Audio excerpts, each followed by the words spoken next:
Hey everybody, Marcus Stone here. In this video, you will learn how you can easily connect Google Analytics with Shopify store. This is going to be a quick video. So what you want to do is just be in the dashboard, then just click here on Online Store. In Online Store, you want to click here on Preferences. In Preferences, you will find it here Google Analytics. So, okay, Google Analytics enables you to track visitors to your store. You know the drill, you know how it works.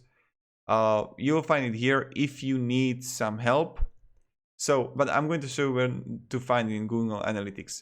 What you want to do is when you are Analytics and you create an account thanks to your Gmail, go to Admin, and you will find it here. I think it should be here on Property Settings, and you will find it here, the UA Tracking ID.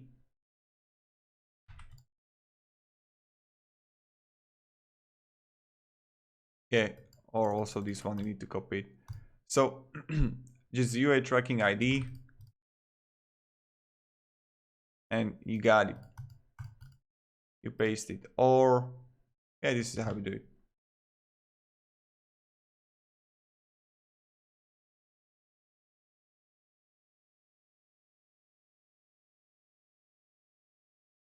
Let's go to admin back. Yeah, so that's kind of it. If you have any questions or if you have any problems with it, let me know. I will try to help you. And yeah, goodbye and see you in the next video.